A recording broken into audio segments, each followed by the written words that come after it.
Welcome back, everybody. I'm Morgan Reynolds with Beyond the Trend, and this is Coffee, Cocktails, and Capitalism.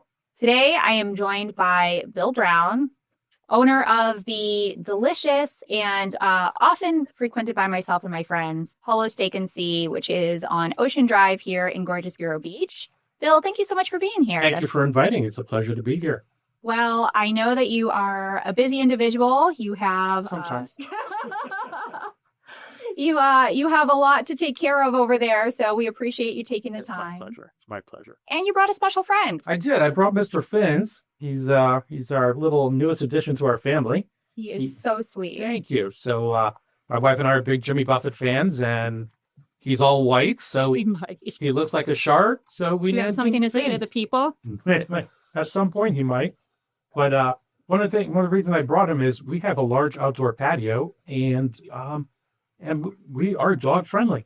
Oh, wonderful! So people bring their bring their dogs and bring your sit out, bring your puppy, bring your dogs. We this one couple, they have these gigantic dogs, they're probably 130 pounds each, and they bring them. They're so well behaved, they just lay down and they chill out. Well, having dog-friendly patios is a great option in Florida. It is. Everyone loves your dog. Yeah, I know. And I kind of wish we had more places like that. So it's great to know that we can bring them there. And then people can, ask for water and give them snacks. We have water sold for them, absolutely. All those kinds of things. I can order a special little undressed steak for them or something. I can't say that, but yes, you can. Okay. The city of Vero has a problem with having a doggy menu for whatever reason. Oh, really? Yes. But yes, there are things you learn. The things you learn. So, but however, people do every now and then order some food for the loved ones. Perfect. Yeah. Excellent. Okay. And I should also mention, if you didn't watch the video where we made these delicious drinks and learned about some of the very fine sipping tequila that Bill has over there at the restaurant, you should go check that out. The video will be linked down below. So this is the dragon fruit, dragon fruit margarita. It's called East Meets West. It's called the East Meets West. On the menu, yeah. So go order it. And we kind of came up with it 3 or 4 years ago, and we rotate our menu around a little bit here and there, food and cocktails and wines. And this one was taking a hiatus during the wintertime. And a bunch of our regulars were like, where's that drink? Where's East Meets West? So it has come back to the menu, and it's not going anywhere. It'll be there for a long time. Nice, refreshing drink. We make it with Costa Tequila. They're local here out of Vero Beach. The ownership is wonderful, wonderful people, and we are glad and thrilled to support us as well. That's awesome. Yeah. So a drink for the locals by the local. There you go.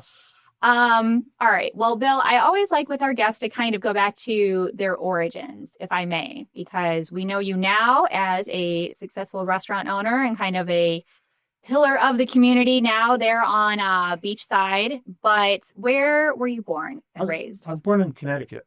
Okay. Raised in a small town called Madison. Mm-hmm. And Madison's kind of an amazing little place, very much like Vero Beach.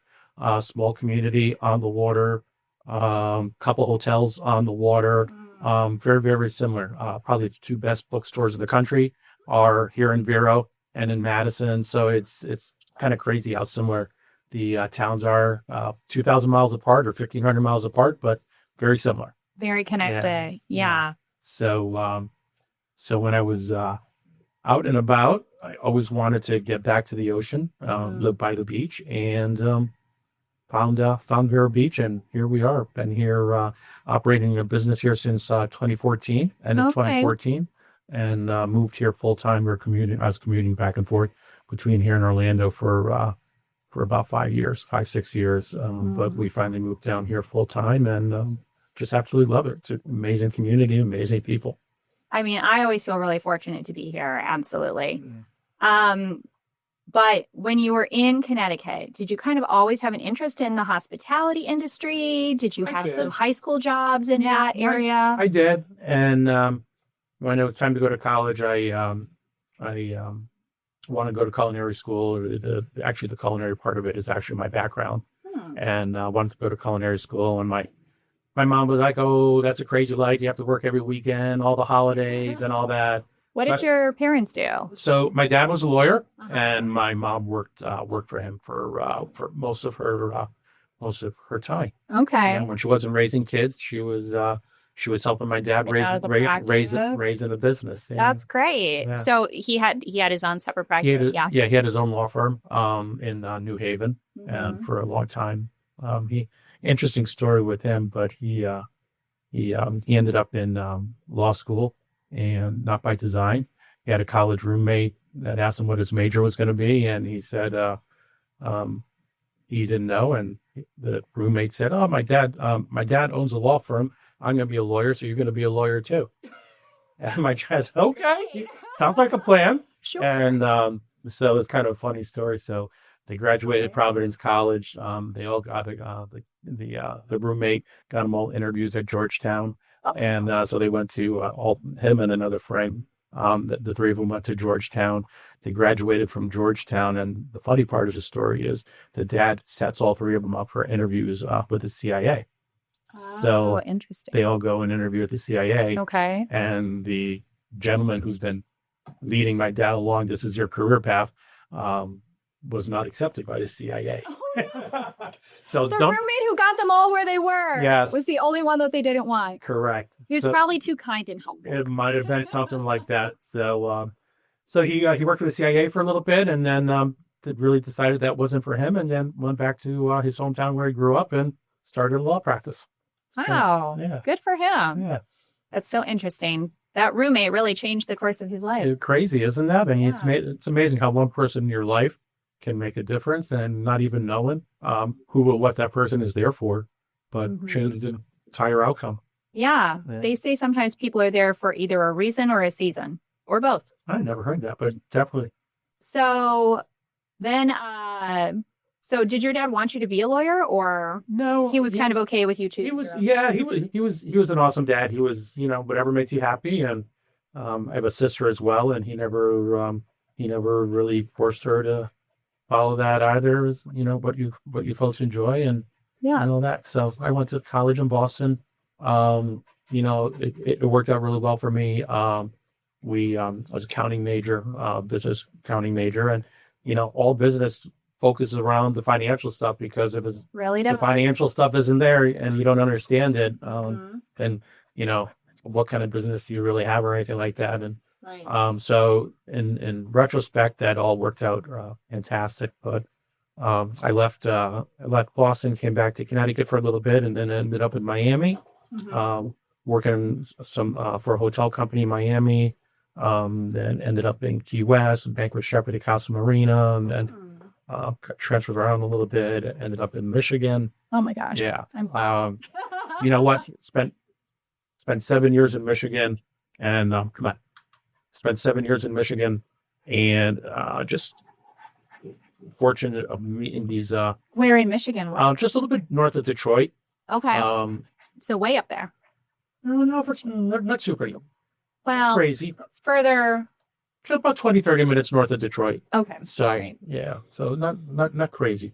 So it is. You wake up at the end of August and it'd be like 50 degrees, and you knew the next 9 months were going to be terrible. And so it's like, that's why we ended up back here in Florida. Yeah. And but got to open up this really large restaurant called Mac and Ray's, and 1994, 535-seat restaurant on the water. Wow. 250-seat banquet facility on the first floor, 700-boat marina. 700-boat marina? Yeah. That's crazy. The place was crazy. And that's awesome. There for 7 years, and we still have, it's amazing how many people that we actually served in and out of that place over the course of the 7 years. And they're still regulars. We have regulars here at Polo that used to go to that restaurant that found you down here. Yeah, that's amazing. Isn't that crazy? I mean, it's a small world, but that's incredible. Yeah, I mean, Vero does attract people from all over the place, and I'm always really surprised when you travel how many people have heard of Vero Beach. They may not be full timers, but they've heard of it. They've been here. They've done one vacation here. Their friend's uncle lives here. Their friend's grandmother lives there. Mother, whatever. Yeah, but yeah, absolutely. Everybody knows somebody that lives here. Yeah. So you ended up in Miami at one point. I did. Yes. And did you perhaps meet another important I person? did. Let's talk about that for a minute. Yes, I met my wife Ann, Mhm. and we dated for a while, and we ended up moving to Philadelphia. I forgot Philadelphia along the way there. Philadelphia, and we got married. We have 2 kids, and she keeps me in line. She's enjoying my life, but keeps me in line as Some well. needs to do that a little Someone bit. needs to do that. Someone needs to keep me in Yeah. line. No, she's fantastic. And she also works in the hospitality She does. She does. district. Yeah, and that's what we met. She worked in the accounting department at a hotel where I was working, and that's where we met. That's Yeah. great. Yeah. Yeah. So you guys ended up here. Yes. And what was your first business venture when you came to Vero? So it was at the historic Patio restaurant. We called it the Patio Seafood Tavern. It's probably a little bit before you got here, I think. Mm-hmm. And I was there for 5.5 years. We did steaks, we did seafood, we did burgers, we did salads, we did sandwiches, we did kind of a modern or a tavern type of atmosphere environment. We did live music. Mm-hmm. And then unfortunately COVID came around, everybody had to close. My lease was up at the end of March of 2020 Mm-hmm. and didn't really know what we were going to do. And summer came around and things along the water restaurants started to reopen, and things along the water were doing well. Mm-hmm. So started looking around and found this spot and realized entertainment was still not a thing that was going to go over well because you had social distancing and all those things that were staying It effect. was a slow roll. It was to normal. even in Florida, that part was slow. Mhm. So kind of decided to go back to my roots of more upscale, finer style cuisine, and I opened up Polo and decided to keep the name. It was called Polo Grill before. Decided to keep the name the same. It didn't seem like a real celebratory time, come up with a new name, big grand openings and things like that. It was weird. Be a little mindful of those things. It was weird times. And so we kind of just opened up, just very softly. And, we redid the menus, made it a steak and seafood, then rolled out the sushi. And, but it was just a slow process. And then after we got comfortable with where we are and things coming out of COVID, we rebranded a little bit to call it Polo Steak and Seafood, just so it's more clear to who we are and what we do. Right. Obviously, with the wonderful job the hotels do along the water, bringing in tourists. Someone just walking down the road may not really understand what a Polo grill might be, but a Polo Steak and Sea kind of speaks a little bit more clearly. Just make it easy for people. Make it easy. What has he got? He took the bag of treat. Oh my gosh. This is a smart dog, you guys. In my pocket. You want a treat? Will you sit for me? Good boy. What? You're such a good boy. You gonna stay and be good now? So, good boy. So we kind of rebranded, added some color to the logo again to reflect the vibrancy of what the brand is. Mhm. A little bit more modern fonts and all that kind of fun stuff. Again, just everything to, communicate the image of what we're trying to be, and Yeah, breathe a little fresh life into it. and not that we're trying to, forget about the old guests or any of that stuff. Mhm. But just, it's new, it's fresh, it's vibrant, and that's what we wanted. That's how we ended up where we are. It's been amazing. We built, for those who haven't been in a while, we built this wonderful bar inside. It's kind of a focal piece of the restaurant now, Mhm. and it's kind of really changed the identity of the What was restaurant. there before? Boots. Oh, where the bar is? It was just booths? It was just booths. Oh, So it was okay. kind of stuffy, and it was like, Ann and I would sit there and we go have dinner after, started, slowing down and all that. Mhm. And, it's like, wow, this is really stuffy and formal. And Mhm. I wanted to create something that was for everybody. Mhm. If you're by yourself and just want to come in and grab something quick to eat, or even stay and have a steak and salad, which, that was a crazy part when we didn't realize, I'll get back to that in a second. But wanted to do something where a single person could come in and have dinner and Right. feel comfortable and not sit at a table by Sometimes themselves. people are traveling by themselves and stuff. Yeah. Or people are out of town, friends or family are out of town, and Right. don't want to cook for one. So, just to go sit in a booth or a table by yourself is kind of, just kind of not very comfortable. Right. Right. But kind of the crazy part is when we did build the bar, how many people ordered dinner there. And when we built it, we thought people would come and have a drink before dinner, have a drink after dinner. A couple of people have dinner throughout the night, but oh my gosh, it's probably 90% of the people, 95% of the people that sit at the bar have dinner. Go out and eat while they're there. They have dinner, and it's not just a, they're grabbing an appetizer. They're getting a salad, they're getting an entree, they're getting a dessert. It's amazing. And then the sushi has been another huge part of that. And we sell, a lot of sushi at the bar, in addition to the rest of the restaurant. Yeah. At the bar, especially. Yeah. So. No, that is something that's maybe a little bit unique, or when you opened it, hadn't really been done a lot around here, where, you can roll up to a bar and order sushi and kind of hang out and be comfortable. And my friends like to do that. That's one of the things we do when we go is, we won't always grab a table. We'll just sit at the bar and, lounge for an hour or two, get everything that we want there. Was there a particular inspiration for kind of that design? I mean, it's really worked for people. People love it. I don't know if there's a particular inspiration, but just more of a vision of being there for everybody and trying to be fresh and vibrant. Old school cuisine with heavy sauces and things like that, or, kind of a thing of the past, to a certain extent. There's always niches. But the niche that I wanted to find was to be fresh, vibrant, and sushi. It's people always clean eating. It's like it's simple, and you're letting the flavors of the wonderful fishes speak to the meal. It's not loading things full of sauces and other things. It's okay. This is the vibrancy of this beautiful fish that was caught, half a day ago. We're getting all our seafood out of company out of Fort Pierceton. They're amazing. Ran into them accidentally. They distribute to Whole Foods and large seafood companies all over grocery stores all over the country. And they decided kind of on a whim that they were going to start dabbling a little bit in retail, or wholesale to be retail for them, but wholesale for us.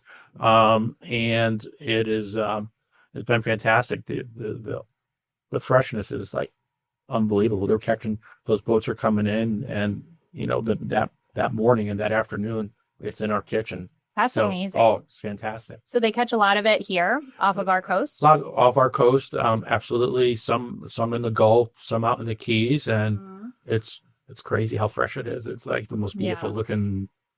It's so good. And you guys have, what is that steak roll? Steak and lobster? So one of the for those who don't like raw fish but still want to dabble in sushi, and instead of just if all your friends are eating sushi, there's something for you too. You can still fit in. Absolutely right. So we have two dishes that are amazing for people that don't like seafood or raw food.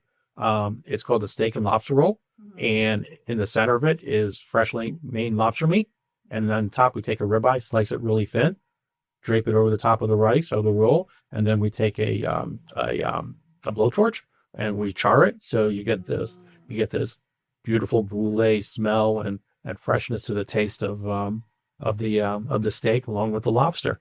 And then we do a salmon and crab roll. So we do real crab meat, beautiful lump crab meat, and on the top we put salmon on it, but we also take the blowtorch and we brulee that on top as well. So for those who are a little snatchy, not ready for the raw fish yet, there's definitely opportunities to try different things. Yeah. And actually, the steak and lobster roll is our number one selling roll from the sushi. That doesn't surprise me. It's very accessible. It's accessible to the sushi novice. And who doesn't like surf and turf? No, it's perfect. It's all in one roll, all in one dish. I mean, it's easy to grab and enjoy. Absolutely. My favorite thing there on your menu is the steak tips. I knew you were going to say that. I mean, it's Am I like the only one who no, does that? you're not. They're It's, like it's, this one tiny appetizer. I know. It's like No, it's amazing. It's like every time I come, I order it's like it. everyone always says that. Oh my gosh, those beef tips are delicious. They're absolutely amazing. And what we do with those is those are when we trim up, we cut our steaks in house. So when we cut our filet mignons, our tenderloins, those are the scraps from the ends of it. So it's perfectly good meat, but it's funky pieces that you can't get a full steak out of. So you're getting beautiful filet mignon cut up in little pieces, little lightly blackened, with a little bit of béarnaise sauce on top and some onion frazzles. So Yeah. yeah, everyone's like, oh my gosh, those are delicious. Don't change those. So good. Never take it off the menu. I think that, and then the other thing we always get is the cheese thing on the baked board. brie. The baked brie, Yeah. yes. Yeah, that we had at the patio downtown. That was one of the menu items that came over Yeah. with the rocked and puff pastry and the Grainsmith apples and the baguette bread. And then And you guys put caramel on it. Of course, Caramel drizzle with the cheese and the apples. Like, it's like a dessert. it is almost like a dessert. It is. Yeah. So that's a wonderful appetizer people love as well, and that's great for sharing. So if you're a party of 6 or something like that coming in, and you're just trying to sit there decide what you want for dinner, you get something like the baked brie, and everyone can nibble on it a little bit, not get crazy filled up. But Really easy taste to it. share. Yeah. So you and I met at your cigar night that you have there. Yes, the infamous cigar night. Infamous cigar night, which I don't know how much we want to tell the people. It's a little bit of a well-kept secret, but do you want to share maybe how that started or your thought process behind that a little bit? Sure. I've always enjoyed cigars, and I don't know if there was really a great place around here to go and socialize and enjoy them. There are cigar bars in town, wonderful people, but the story of this that makes it kind of special is that it's outside. And it started actually at the patio with a couple of people that came in one Monday afternoon or Monday about 5 o'clock, and they sat in the back outside and they're like, can we smoke a cigar? And sure. And then after about 3 weeks of them coming every Monday, and it was, I mean, it was a judge, it was a credit card processing guy, it was a Boston barricade guy. I mean, it was just kind of a smattering IT director. Oh, I can't say where the IT director from. Okay. Anyway, it was a smattering of people from all over. Yes, an interesting selection. And and it became a thing, and it kind of grew at the patio to about 20 people. And during the transition, when we moved over to Beachside, once I signed the lease, I'm getting text messages every day like, when can we smoke a cigar? When can we smoke a cigar? When can we smoke a cigar? Well, because that patio is huge and gorgeous. Yeah. So, and you can see the ocean from there. So before between the palm trees. Between the palm trees, but it's there. So it is there. So so before we even opened, we started cigar night again. Oh, that's funny. So everyone would bring their own bottle, right. and there's soccer chairs, the soccer mom chairs, nice. And we set them up in a big circle around there at 5 o'clock on Monday. Real classy. And we started doing that before we even reopened. So, and the people who do come, they're like, oh my gosh, after going to work on Monday, or even half the group there's retired, it's like, after the weekend, we look so much forward to Monday nights. It's our our getaway from everything. Everything else, yeah. And it's amazing. So there's nights that we have, 30, 40, 45 people out there and smoking cigars. And the great part about our venue is it is part of a restaurant, so we can have food and we have cocktails. And all the good things. Yeah, to be able to sit there and have a margarita, have a tequila, have a bourbon, whatever, and smoke a cigar. And what's turned crazy over the last maybe 18 months of this is now everyone's bringing their spouses. All the guys are bringing their spouses or significant others. So now there's all these women that show up too. So originally there was 1 or 2 women. My wife would go periodically. We have a retired police officer and his wife. She would come all the time. And but now it's like more and more people, and with their It's like a wives. mixed crew. It Yeah. is. I mean, and it's crazy. And the nice part, going back to what's also cool about it being outdoor, this event being outdoors, is that you're not stuck inside a cigar bar.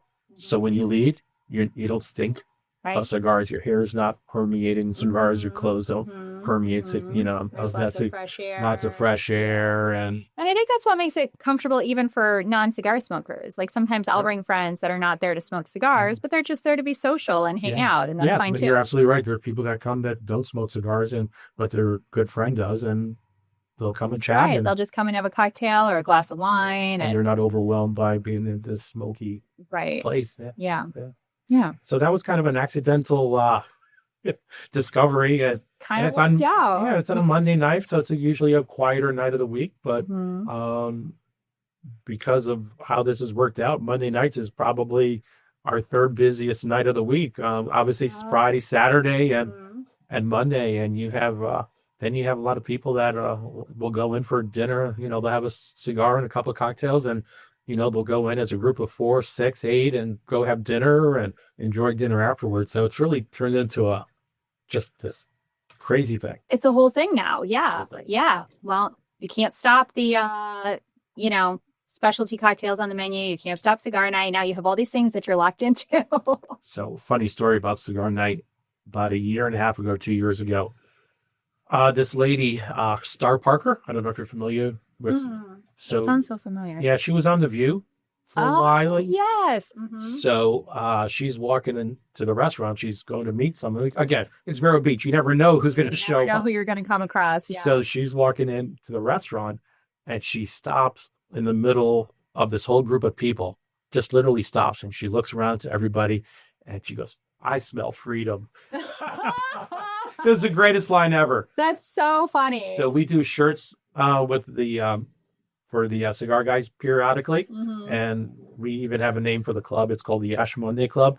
So the next time we make shirts, we're gonna put that on below as our I smell freedom. I smell freedom. Oh, that's awesome. Isn't that funny? Yeah.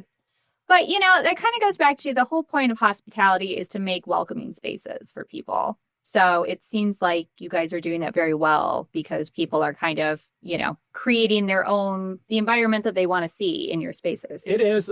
We have some people that are thrilled with it. That's kind of why we kind of relocated it to where it is. I think before you started attending, we used to have it up front.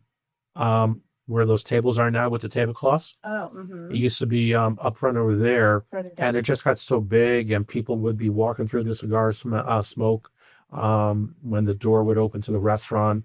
Some smoke would come in, so we moved it over to the other side, keep it away from that walkway, that entrance. And, you're kind of always evolving a little bit to try and figure out what, when you talk about welcoming spaces, but trying to, evolve what works well, what do we need to tweak? And, kind of any business, you're always, okay, it might look really good right now, but, good, bad, or indifferent, how do we fix it and make it better? Market changes. Yeah, that local environment changes. Yeah. Yeah. It's always shifting, right? It is.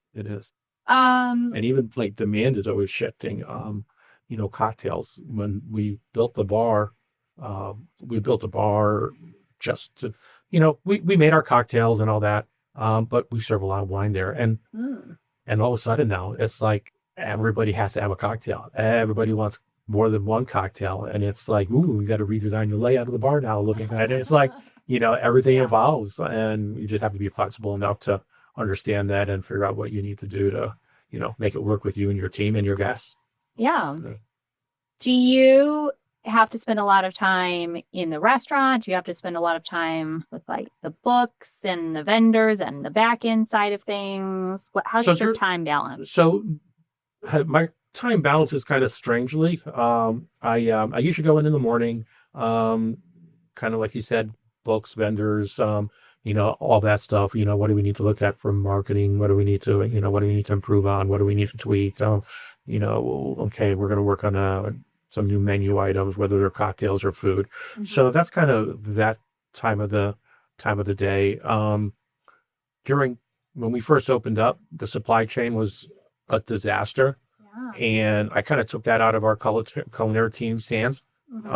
Let them focus on making great soup sauces, cutting the steaks and fish, and let them focus on that part of it. And because it was a mess. I mean, it's like the simplest things were here today and tomorrow they weren't, and you're trying to scramble to get stuff. And they said it was going to be on the delivery coming in from the vendor, and it didn't show up last night. And it's like, just it was madness for about the first 2 years. That's all kind of settled down. I really don't have shortages of anything crazy. Like even when we first opened up, we had all our fillets came on a salt block, which was really cool. People really liked it, and then all of a sudden couldn't get salt blocks because of the shipping issues and things like that. Because all that stuff comes from Asia, and it's like, oh my gosh, I can't wait for trying right now. Right? So, yeah. So and then then I go home and take a little break, and then come back in the early evening and figure out what needs to be done, who needs help. Talk to guests, say hello. Kitchen's busy. Jump in the kitchen, help them expedite, get the food out. If you need to bust some tables, clean some tables, I'll bust some tables and clean some tables. Whatever needs to be done to what you got to do, right? To make people happy. Yeah. At the end of the day, that's what you're trying to do, make people happy. That's right. Yeah. You guys are open 7 days a week? We're open 7 days a week. We open at 4:30 every day. We seat till 9. So if you're running late from a theater or a play or something like that, and it's 8:45, you're not rushing anybody out. You're not going to be rushed. More importantly, that person that comes in at 4:30, and the person that comes in at 9:00, they should have the same experience. And so that closing time thing has never been. We close at 9 because we never wanted anybody to have that feeling, the guest or the staff, that we're leaving at 9:00 or you have to leave at 9:00. Yeah. So that does get stressful. It does. So kind of keep a clear message. We'll seat till 9:00, and if you're here for 2 hours, you're here for 2 hours. I mean, it is, you're no different than the person that comes in at 4:30 or 5:00 or 6:00. That's a great attitude to have. Yeah. Is there anything you kind of have in the back of your mind that you're wanting to try sooner rather than later, whether food or we're doing some kind of wine dinners or something? We do wine dinners and bourbon dinners. We have in September, we have a wine dinner coming up to celebrate our 5th year anniversary. It'll be with Silverado Wines. Right now, really no huge. I do have a couple little things that we're working on, but one major thing, we're going to close for about 4 or 5 days, and we're going to redo the flooring in our kitchen.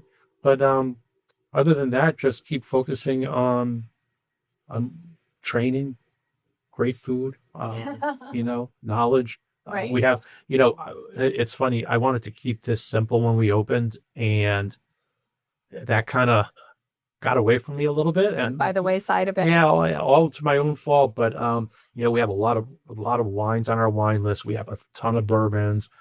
Tried a couple of the tequilas today that we offer. We have a lot of products, and just training and teaching the staff about what they are, how they benefit, how they're different for the guests, so the guests know.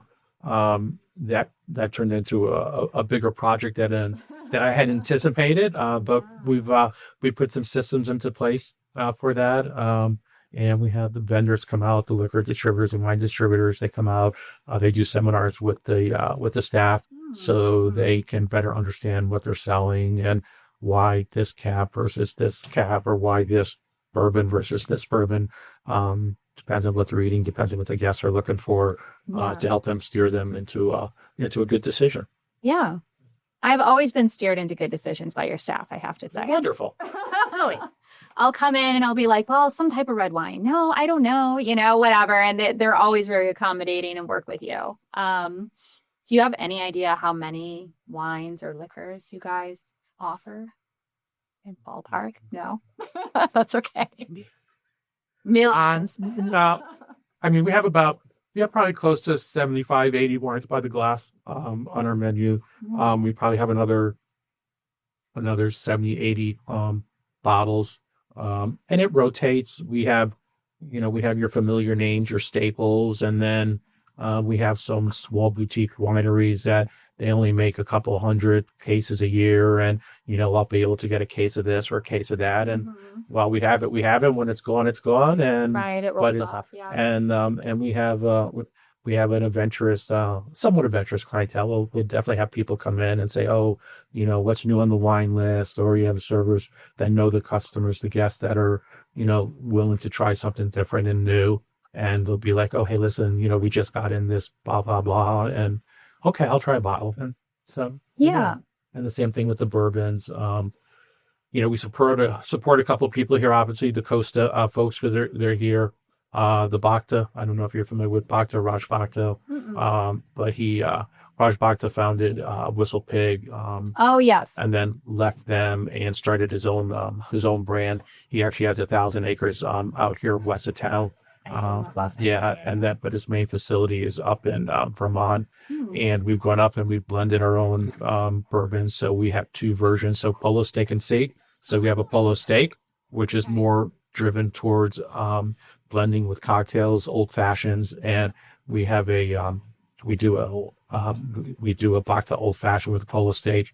And we just sell it. We just sell a ton of it. Yeah. And then the Polo Sea is more of a blend with bourbons that have been aged in Scotch barrels from Islay. So it's got more of a smoky peatiness to it. So it's more of kind of a Scotch drinker's bourbon. Yeah. And we do a classic Sazerac with that one for a cocktail. Oh, nice. The absinthe spritz on top and all that. So yeah.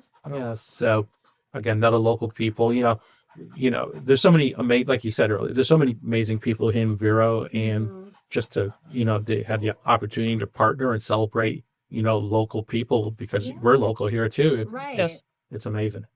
It's very, very cool to see how much creativity comes out of this town. So it's great when you can connect those things together and come up with something totally new together and be able to offer that back to the community.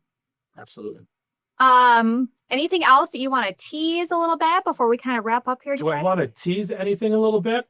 You know what? The Christmas party, every year, we're going to add a few little things to it. But if you don't have a reservation already, make your reservation for the Christmas party, for the Christmas parade. Okay. It is probably one of the funnest nights at the restaurant and in Vero in general, for not only people sitting in our restaurants, but the thousands of people that come from all over town that watch the parade. It's truly an amazing event. Vero does an amazing job with that, and for a small town to have things like that parade, to have the theater downtown, to have the museum downtown. I mean, it's just absolutely amazing. This small community can offer so many things like that.